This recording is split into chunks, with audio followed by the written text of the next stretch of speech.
Welcome back. We're talking to Dr. RPeterson, the interim president at Tennessee State University. And before we left a minute ago, Dr. Peterson, we were talking about some of the problems that you've had in terms of your relationship with the students at Tennessee State University.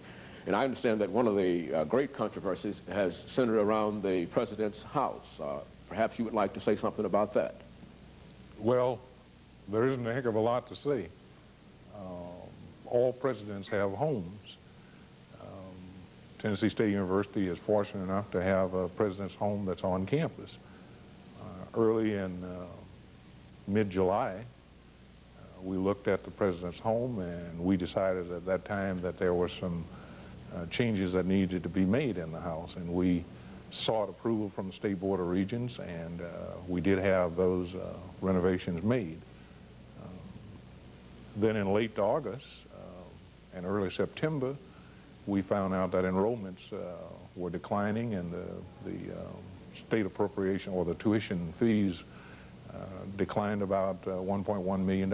Unfortunately, our students got two separate items confused.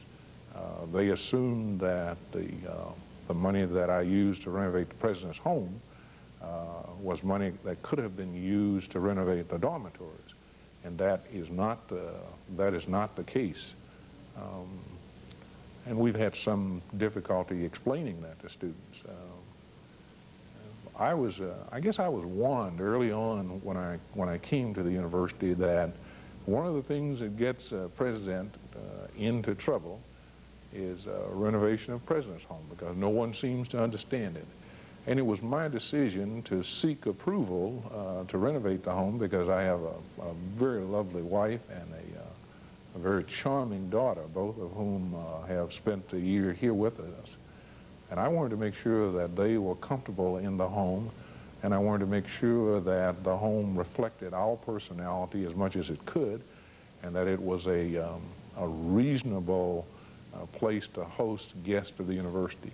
So we made the renovations. Some people misunderstood that.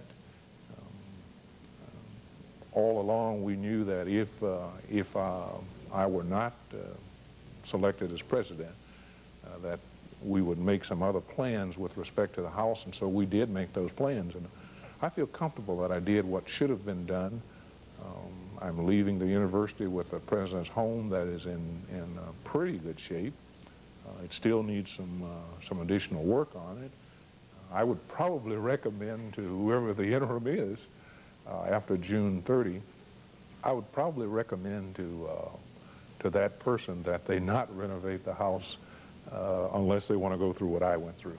But I think I made the right decision for the right purposes, and if I had to do it over again, I probably would do the same thing. You've had a number of controversies centered around your appointment of Mr. Gale Sayers as the interim athletic director at Tennessee State University.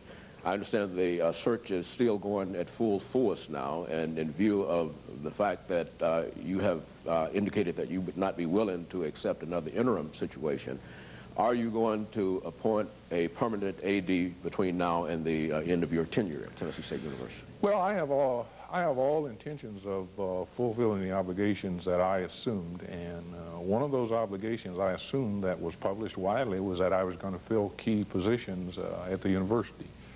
Now, what we have to understand is that a president doesn't just go out and pluck an individual and say, you're going to be my athletic director, or you're going to be my dean, or you're going to be my whatever it is.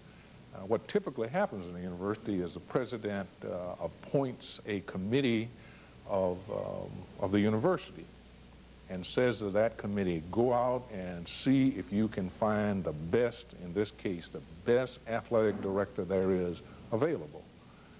And that's what's happened in this case. So unless the contractual obligations that I assume change, it's my intention to try to find for the university, based on that committee's recommendations, the best athletic director that there is available.